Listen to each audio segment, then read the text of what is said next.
नमस्कार दोस्तों, मरुवाड़ी राजस्थान में आपका स्वागत है। तो आज हम बात कर रहे हैं फिल्म अभिनेत्री प्रीति जिंटा और हाल ही में उनके द्वारा किए गए एक केस के संबंध में। तो आपको बता दें कि मई 2025 में जानी मानी फिल्म अभिनेत्री और आईपीएल में पंजाब किंग्स की सहमालिक प्रीति जिंटा ने पंजाब किंग्स आईपीएल टीम के सहमालिक और पाकिस्तान के संस्थापक मोहम्मद अली जिन्ना के पड़नातिन नेस वाडिया पर केस दर्ज किया है। उसके साथ ही उन्होंने टीम के दूसरे सहमालिक मोहित बर्मन के खिलाफ चंडीगढ़ कोर्ट में मुकदमा दायर किया है। आपको बता दें कि मोहम्मद अली जिन्ना की संतान का जिक्र आने से ये राजनीति में इंटरेस्ट रखने वाले लोगों के लिए एक इंटरेस्ट का विषय बन गया है और साथ ही क्रिकेट से जुड़ा हुआ होने के कारण क्रिकेट प्रेमियों में भी काफी उत्साह देखा जा रहा है कि आखिर ये केस क्या है और किस प्रकार से मोहम्मद अली जिन्ना के साथ जुड़ गया है। तो हम आपको इसकी पूरी जानकारी देंगे। इसके लिए आपको अंत तक हमारे साथ जुड़े रहना होगा। अगर आपकी क्रिकेट में थोड़ी बहुत रुचि है तो आपने ये खबर पढ़ी होगी, बीच आईपीएल 2025 पंजाब किंग्स को लेकर चंडीगढ़ कोर्ट पहुंची प्रीति जिंटा, बिजनेस पार्टनर ने मचा दिया बवाल। तो ये जो खबर है वो खबर आईपीएल से संबंधित है और इसी खबर का संबंध पाकिस्तान के संस्थापक मोहम्मद अली जिन्ना के साथ भी है। इस खबर में कहा गया है टीम की सहमालिक प्रीति जिंटा ने मोहित बर्मन और नेस वाडिया के खिलाफ कोर्ट में कानूनी मामला दर्ज किया है। अब आप यहां कहेंगे कि नेस वाडिया और मोहित बर्मन है तो फिर मोहम्मद जिन्ना से यह केस कैसे जुड़ रहा है। तो यहां पे ध्यान दीजिए, नेस वाडिया का संबंध ही पाकिस्तान के संस्थापक मोहम्मद अली जिन्ना के साथ है। वो संबंध क्या है तो चलो वो संबंध आपको बता देता हूं।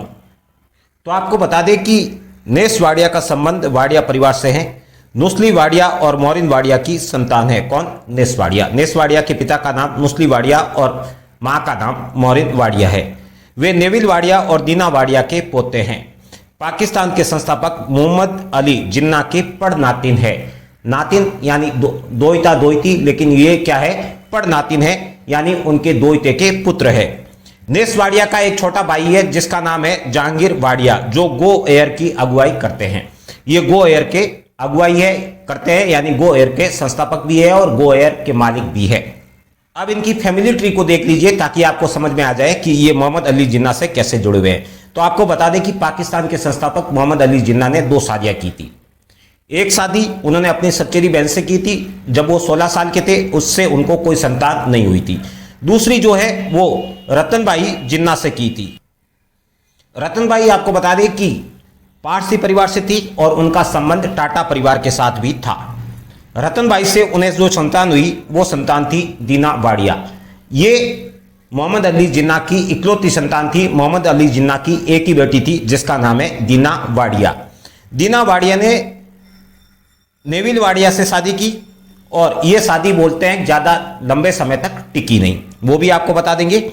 और दीना वाडिया के जो संतान हुई वो संतान है नुस्ली वाडिया, और नुस्ली वाडिया ने मोरिन वाडिया से शादी की। और इन दोनों की, नुस्ली वाडिया और मोरिन वाडिया की जो संतानें हैं वो एक नेस वाडिया है और दूसरी संतान है जहांगीर वाडिया। तो ये केस किससे जुड़ा हुआ है? नेस वाडिया से जुड़ा हुआ है। और नेस वाडिया से जुड़ा हुआ होने के कारण ही कहा जा रहा है कि ये पाकिस्तान के संस्थापक मोहम्मद अली जिन्ना के पड़नातिन पर केस है। तो अब आप सोच रहे होंगे कि ये मोहम्मद अली जिन्ना का पड़नातिन और आईपीएल ये सब क्या संबंध है और ये केस कैसे किया गया है, तो उसकी भी जानकारी देते हैं। इसे देखिए, दीना वाडिया जिनका जन्म 15 अगस्त 1919 को लंदन में हुआ था। पाकिस्तान के संस्थापक मोहम्मद अली जिन्ना और उनकी दूसरी पत्नी रतनबाई पेटिट की इकलौती संतान थी, यानी मोहम्मद अली जिन्ना की एक ही बेटी थी जिसका नाम है दीना वाडिया। 17 वर्ष की आयु में दीना ने अपने पिता की इच्छा के खिलाफ जाकर पारसी उद्योगपति नेविल वाडिया से विवाह किया। इन्होंने विवाह किससे किया? नेविल वाडिया से। और उनके और पिता के बीच संबंधों में तनाव आ गया क्योंकि जिन्ना अपनी पत्नी रत्नाबाई से भी पारसी होने के कारण विवाह किया था और नहीं चाहते थे कि बेटी भी पारसी से विवाह करे। हालांकि बाद में फिर संपर्क में आए, लेकिन संबंध पहले जैसा नहीं रहा। नेविल के 2 बच्चे हुए, नुस्ली वाडिया और डियाना वाडिया। और ये जो नुस्ली वाडिया है, इस नुस्ली वाडिया की ही संतान है नेस वाडिया। और कहा जाता है कि दीना वाडिया जो है भारत और पाकिस्तान के विभाजन के बाद भारत में ही रही और उन्होंने भारत की ही नागरिकता रखी। उसके बाद भारत में रहने के बाद वो न्यूयॉर्क चली गई और न्यूयॉर्क में रहने लगी और वहीं पे 2017 में उनका निधन हो गया था। तब वो 98 वर्ष की थी। तो इन्हीं दीना वारिया की जो संतान है उस संतान से संबंधित ये केस है, यानी उसके पोते से संबंधित केस है, वो देख लेते हैं। तो आपको पहले ही बताया कि ये केस जो है मोहम्मद अली जिन्ना के पड़नातिन के साथ क्रिकेट से भी जुड़ा हुआ है, आईपीएल से जुड़ा हुआ केस है। और आपको पता है कि आईपीएल में पंजाब किंग्स की सह मालिक है कौन? प्रीति जिंटा।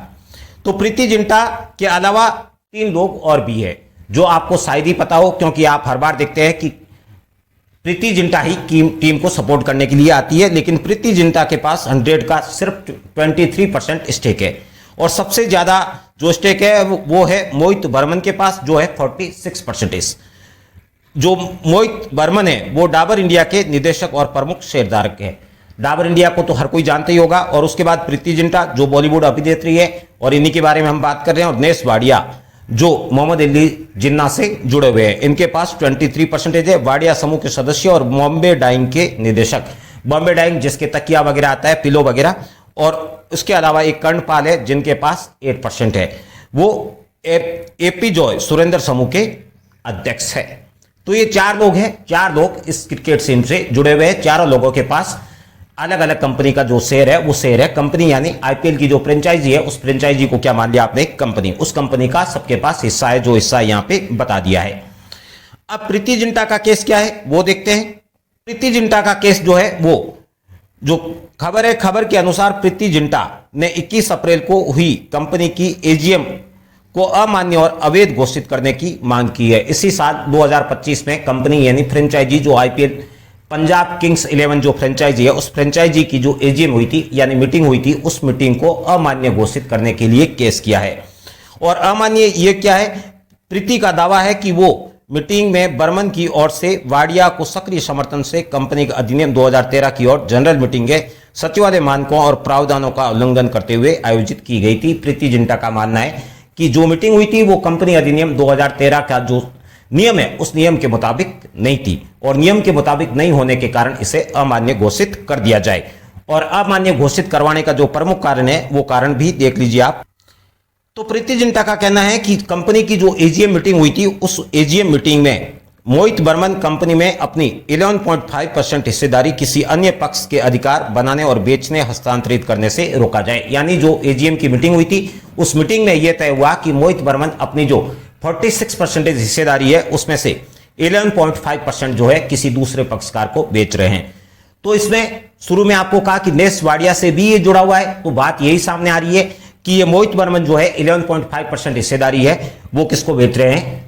वो बेच रहे हैं नेस वाडिया को।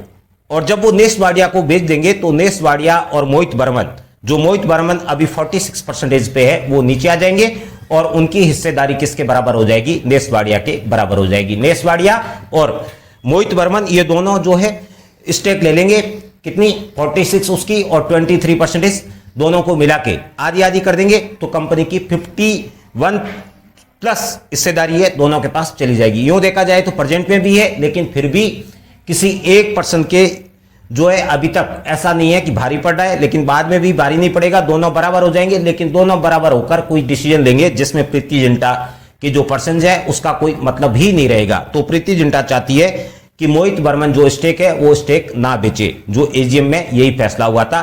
और प्रीति जिंटा का यह भी कहना है कि मोहित बर्मन जो अपनी स्टेक बेच रहे हैं उस स्टेक में नेस वाडिया का भी हाथ है, उन्होंने इस बात की सहमति दे दी है।